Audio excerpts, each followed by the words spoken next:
Bonjour et bienvenue dans cette séance d'exercice consacrée aux ondes mécaniques progressives. Je me permets de vous donner un conseil. Si vous visionnez cette vidéo et si vous êtes sur cette image, vous arrêtez la vidéo ou bien vous la mettez en pause et essayez de faire tout seul l'exercice. Celui-ci demandera à peu près entre 10 et 15 minutes entre la réflexion et la rédaction de l'exercice. Une fois que vous avez votre solution, continuez la visualisation de la vidéo et comparez vos résultats à la solution que je vais donner. Je vous rappelle pour chaque exercice le temps qu'il faut mettre pour le résoudre. C'est un temps approximatif. Commençons par l'exercice 1.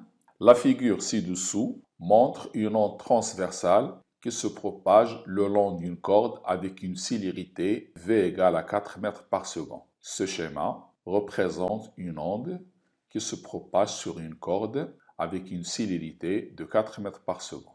La première question, sachant que l'onde est émise de la source à l'instant t égale à 0, à quel instant l'onde arrive au point M? Donc la question, c'est chercher l'instant où l'onde va arriver au point M. Pour répondre à cette question, on va exploiter la formule de la célérité qui dit que, donc ça c'est la réponse à la première question, la célérité de l'onde égale la distance parcourue sur le temps de parcours, delta de t. Pour que l'onde passe de S à M, il doit parcourir cette distance, c'est-à-dire aller de S jusqu'à M. Donc la distance parcourue n'est autre que Sm.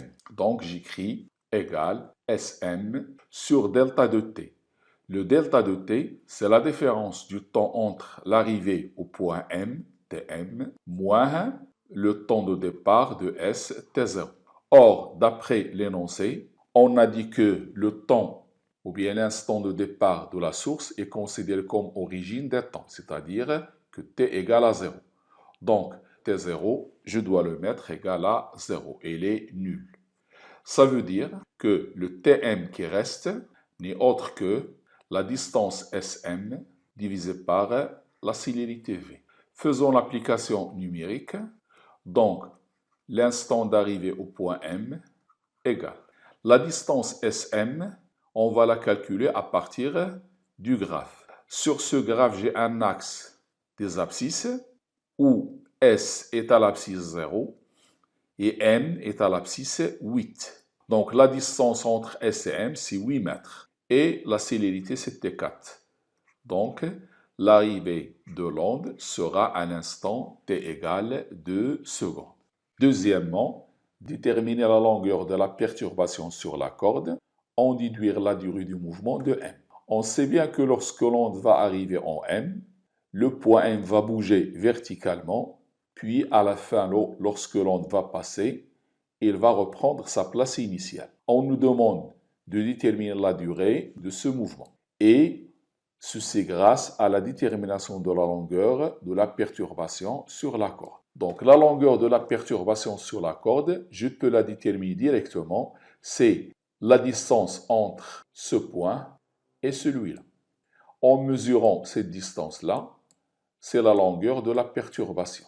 Or, ce point est à l'abscisse 4 et ce point est à l'abscisse 5. Donc, la longueur de la perturbation, elle est égale à 1 mètre. Donc, je vais reprendre ce schéma et mettre une double flèche comme ça qui indique la longueur de la perturbation. Donc, deuxième question. La longueur de la perturbation est grand L, je l'appelle par exemple grand L, égale à 1 mètre. Je vais mettre un schéma qui indique cette longueur. On voit sur le schéma la longueur de la perturbation. Maintenant, pour calculer la durée du mouvement de M, je vais utiliser la relation V égale à une distance D sur delta de T. La distance D ici, c'est la longueur de la perturbation et delta de T, c'est la durée du mouvement de M. Donc, je peux déduire que cette durée delta de T est égale à la longueur de la perturbation sur la célérité de l'onde. Comme application numérique, cette durée est égale à 1 sur 4, ça veut dire 0,25 secondes. Donc ce point M, Lorsque l'onde va l'atteindre, il va se mettre en mouvement et ce mouvement va durer 0,25 secondes. La troisième question, décrire brièvement le mouvement du point M de la corde. Pour décrire le mouvement du point M, il faut le décrire avant l'arrivée de l'onde, au cours du passage de l'onde par M et après le passage de l'onde par M. Pour cela, je dois séparer le temps en différents intervalles. Le premier intervalle, c'est lorsque le temps est encore inférieur à 2 secondes. Avant 2 secondes, l'onde n'a pas encore atteint le point M. D'après la première question, l'onde va mettre 2 secondes pour atteindre le point M. Donc, avant 2 secondes, le point M est toujours au repos et il est immobile. Maintenant, à l'instant t égale 2 secondes, l'onde arrive au point M. Maintenant, à l'instant 2 secondes, l'onde va arriver en M et M va commencer à bouger. Il va se mettre en mouvement et ce mouvement va durer, d'après la question précédente, 0,25 secondes. Alors, pour décrire précisément ce mouvement, il faut dire que le point M, il va bouger verticalement, puisque l'onde est transversale, c'est-à-dire la perturbation elle est verticale et la propagation est horizontale. Donc il va bouger verticalement, mais il faut préciser, est-ce qu'il va bouger vers le haut ou bien vers le bas? Pour dire est-ce qu'il va bouger vers le haut ou vers le bas, il faut voir la perturbation et voir ce point-là, le point le plus loin de S. Ce point le plus loin de S est appelé front d'onde. Après, il faut voir juste avant le front d'onde, vers la gauche, est-ce qu'il y a une variation d'élongation vers le bas ou bien vers le haut? On voit qu'avant F, il y a une descente vers le bas, puis il va monter vers le haut, puis il va descendre vers le bas pour reprendre sa position initiale. Donc si j'avais une onde qui est comme ça, et ça c'est la source de l'onde, et ça c'est le point M, où l'onde va arriver à un instant bien déterminé. Toujours le point le plus loin de la source est appelé le front d'onde, F. Et je vais voir juste avant le front, est-ce que j'ai des élongations qui sont vers le haut ou bien vers le bas? S'ils sont vers le haut, ça veut dire que le point M va bouger d'abord vers le haut et après, il va redescendre vers sa position initiale. Si j'ai par exemple une onde de ce genre-là, à ce moment-là, si ça c'est S, donc ça c'est le front d'onde, le point le plus loin de S, et ça c'est le point M où l'onde va arriver à un instant. Le point M, d'après le schéma de la perturbation, lorsque l'onde va arriver en M, M va descendre en bas en premier, puis il va remonter pour reprendre sa position initiale. Donc en se basant sur ce raisonnement-là, on peut dire que M va se déplacer d'abord vers le bas, puis il va remonter vers le haut, et après il va redescendre pour reprendre sa position initiale. Et tout ce mouvement-là s'effectue entre 2 secondes et 2,25 secondes. Donc dans l'intervalle T, 2 secondes, 2,25 secondes, la largeur de cet intervalle, c'est le temps ou bien la durée que va mettre M lors de son mouvement. Au cours de cet intervalle, M se déplace vers le bas, puisque le front d'onde, juste avant, il y a une descente des Y, les élongations sont vers le bas, puis remonte vers le haut, jusqu'à atteindre l'élongation maximale en haut et redescend pour reprendre sa position initiale. Donc ça, c'était la description du mouvement du point M. Quatrième question. Représenter l'aspect de la corde aux instants 1 seconde et 2,5 secondes. Alors, pour répondre à cette question, pour représenter l'aspect de la corde à l'instant 1 seconde, ce qu'on doit retenir, c'est que l'onde, lorsqu'il va se déplacer de S, à chaque moment, il va atteindre un autre point de la corde.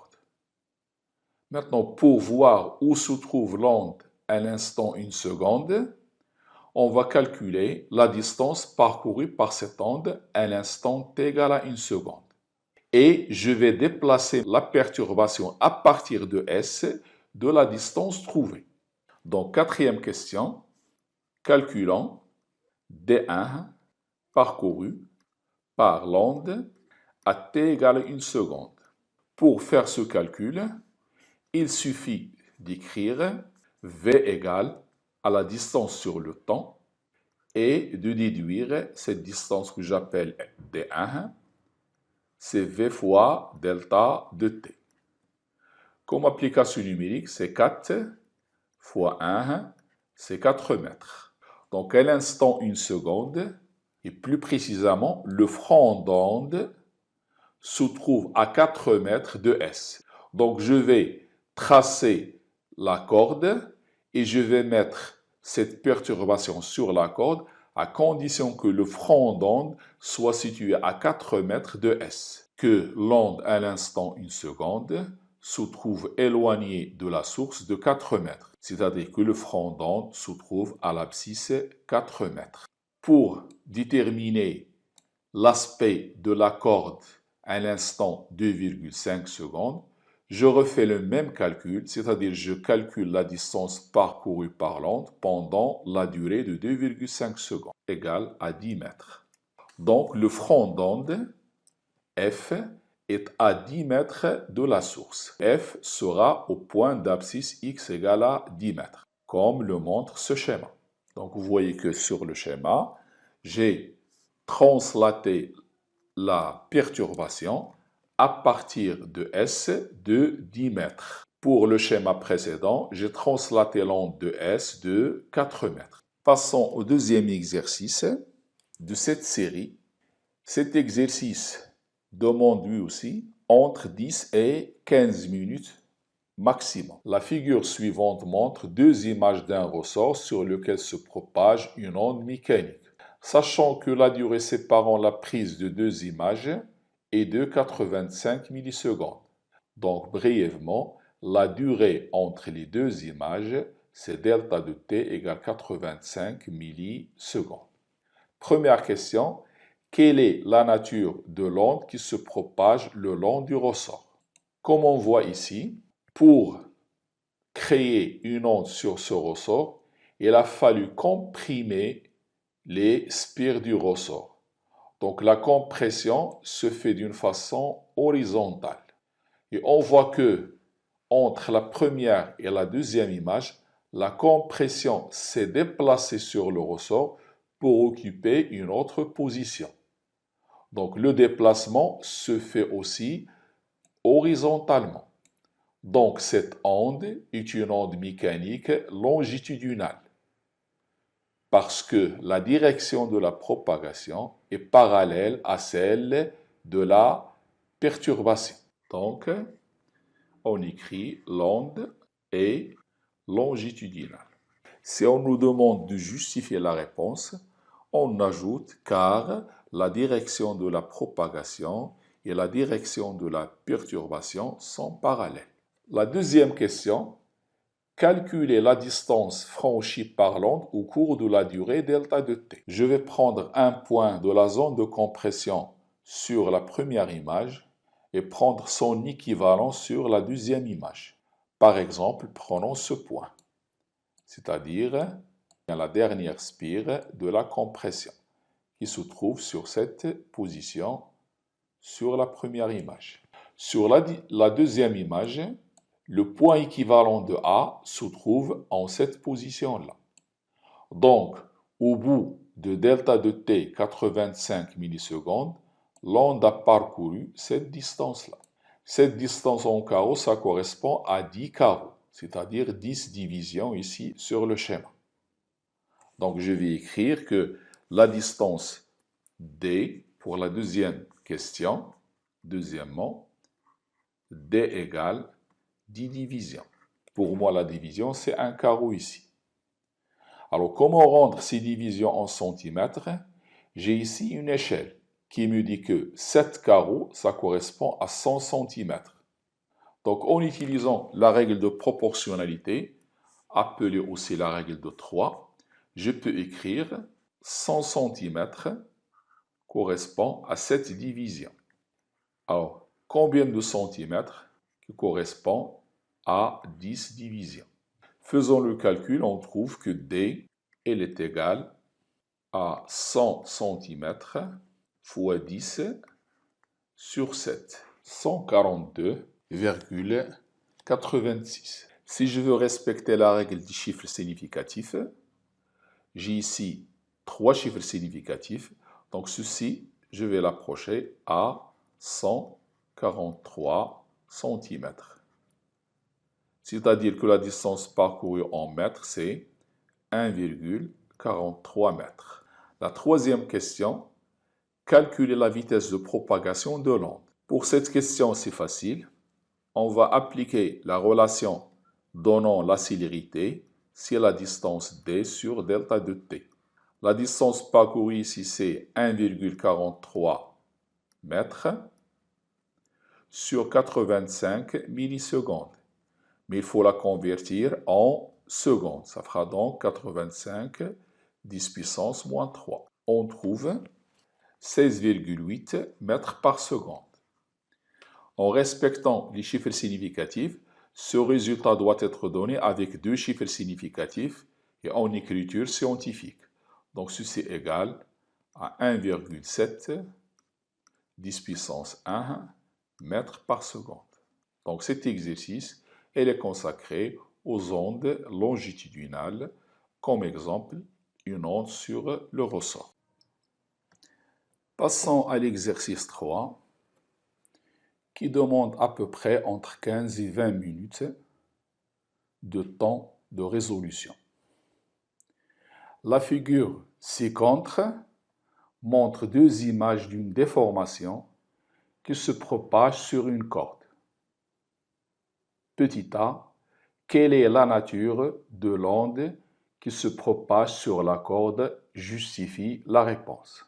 L'onde qui se propage sur cette corde est une onde transversale, car la direction de propagation de l'onde, elle est horizontale, et la direction de la perturbation, elle est verticale.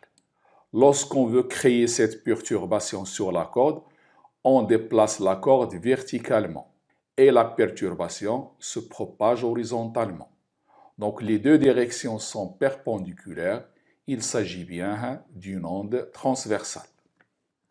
La réponse donc, on écrit l'onde est transversale car la direction de la perturbation est perpendiculaire à la direction de propagation. Petit b, calculer la vitesse de propagation de l'onde sur la corde. Pour ça, on va prendre un point de la perturbation sur la première image et on va désigner sa place ou bien sa position et prendre un point équivalent à celui-ci sur la deuxième image. Prenons par exemple le front d'onde, c'est-à-dire le point le plus loin de la source. Ce point, je l'appelle F. Elle est à cette position lors de la prise de la première image et il arrive en cette position lors de la prise de la deuxième image. Donc, celui-ci a parcouru cette distance entre la prise des deux images, c'est-à-dire entre 0,1 et 0,225 secondes. Cette distance est de 9 carreaux. Ça veut dire 9 divisions. Donc, premièrement, je marque la distance parcourue par l'onde c'est D égale 9 divisions. Sur le graphe, j'ai un segment de 7 divisions qui mesure 100 cm. Donc, comme l'exercice 2, je peux utiliser une règle de proportionnalité. C'est que 100 cm correspond à 7 divisions. Quelle distance D qui correspond à 9 divisions? Je déduis que la distance parcourue D égale 9 fois 100 sur 7. Bien entendu, je dois donner le résultat avec 3 chiffres significatifs. 129 cm, soit 1,29 mètres. La durée du parcours est delta de t, c'est la durée entre la prise des deux images, T2 moins T1, qui est égal à 0,125 secondes. Pour la célérité V, c'est D sur delta de T. C'est 1,29 sur 0,125. Je donne le résultat avec 3 chiffres significatifs. Ça donne 10,3 mètres par seconde. Petit c, la célérité d'une onde le long d'une corde obéit à la relation V égale racine de F sur mu. Avec F, la tension de la corde, c'est une force, et mu, c'est la masse linéique, c'est la masse de la corde sur la longueur de la corde. Vérifier l'homogénéité de la relation, c'est-à-dire est-ce que la dimension de V est égale à la dimension de la racine de F sur mu. Donc, petit c, écrivons la vitesse avec les différents paramètres utilisés dans l'exercice. C'est F sur mu. Je remplace mu par son expression M sur L et ça devient F fois la longueur de la corde sur sa masse. Maintenant, la dimension de V, elle est égale à la dimension de F avec une racine, dimension de F, fois la dimension de L. La dimension est notée avec 2 crochets sur la dimension de la masse.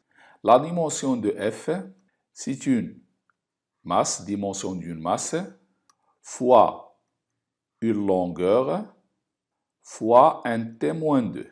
Essayez de voir la vidéo dont le lien apparaît en haut à droite. Fois la dimension de la longueur, c'est une longueur L, sur la dimension de la masse, c'est grand M. Donc, je trouve que la dimension de V, elle est égale à la racine carrée de L au carré sur T au carré, puisque la dimension de M vont se simplifier. Ce T-2, je l'emmène au dénominateur, il devient T au carré. Donc, c'est L fois T-1. Or, la dimension de V est égale aussi à L T-1. Donc, cette formule est homogène puisque la dimension de la vitesse égale à la dimension de la racine de F sur mu. Petit d, calculer la valeur théorique de la vitesse de propagation de l'onde est-elle compatible avec celle calculée précédemment? On nous donne la masse de la corde 2 kg, la longueur c'est 8 mètres et la force c'est 20,25 newtons. Il suffit de faire l'application numérique. La force c'est 20,25, multiplié par la longueur c'est 8, sur la masse de 2 kg. J'obtiens 9,000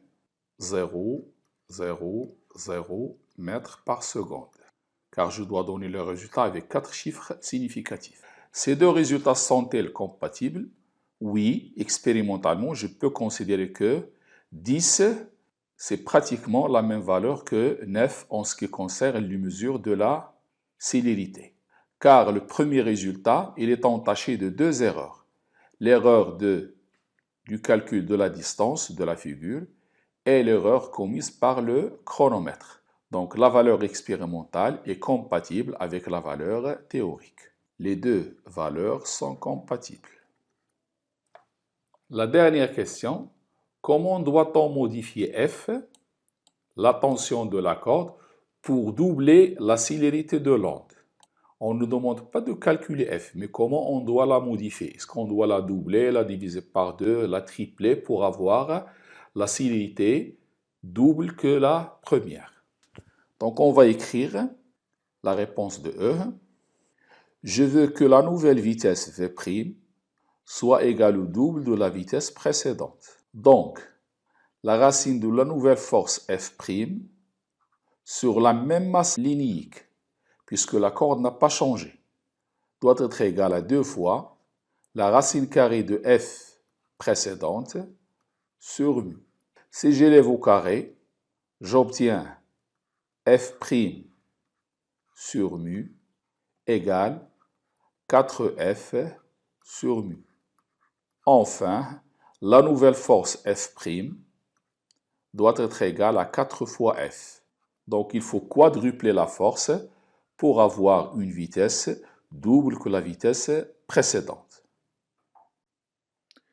Passons au quatrième exercice et le dernier de cette première partie. Il demande à peu près 15 minutes entre réflexion et rédaction. On dispose d'un tuyau de canalisation en cuivre de longueur L égale 375 mètres. Une personne A, située à l'une des extrémités du tuyau, frappe un coup à l'aide d'un marteau.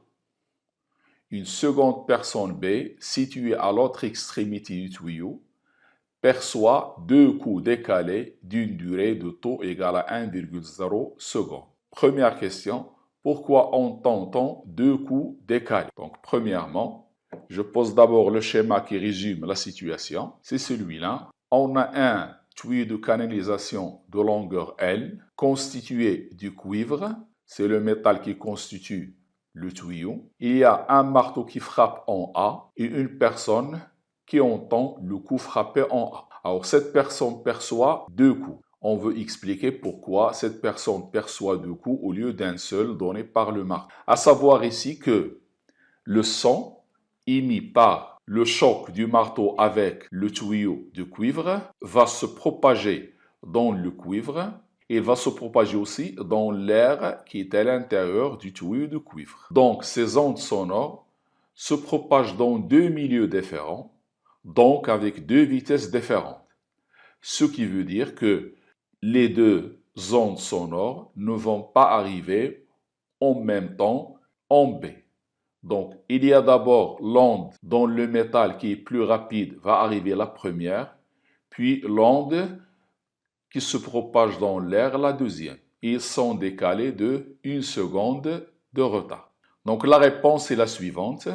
On entend 2 coups, car les ondes sonores produites par le choc du marteau et le tuyau se propagent dans 2 milieux différents, à savoir ici le cuivre et l'air. Deuxième question, calculer la célérité du son dans le cuivre et on a comme donné la vitesse du son dans l'air 340 mètres par seconde.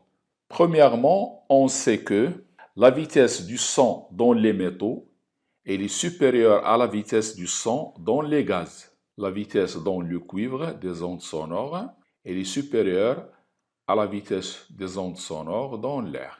Ceci veut dire que le temps mis par l'onde sonore pour parcourir la longueur L dans le cuivre est inférieur au temps mis par les mêmes ondes sonores pour parcourir la même distance dans l'air. Donc on peut dire que le retard τ, c'est le t de l'air, c'est-à-dire le temps mis par les ondes dans l'air pour parcourir L, moins le temps mis par les ondes sonores pour parcourir la même distance dans le cuivre. De ce fait-là, je peux déduire que T du cuivre est égal à TR moins taux. En remplaçant TR par L sur V de l'air, je trouve que T dans le cuivre égale L sur la vitesse des ondes dans l'air moins taux. Si on fait le calcul, on trouve que TCU égale 375 sur 340 moins 1,0. Tout calcul fait, on trouve 0,1 secondes. Enfin, on peut écrire la vitesse de propagation des ondes sonores dans le cuivre égale la longueur parcourue L sur le temps de parcours TCU, c'est-à-dire V égale 375 sur 0,1, d'où V des ondes sonores dans le cuivre, c'est 3750 mètres par seconde.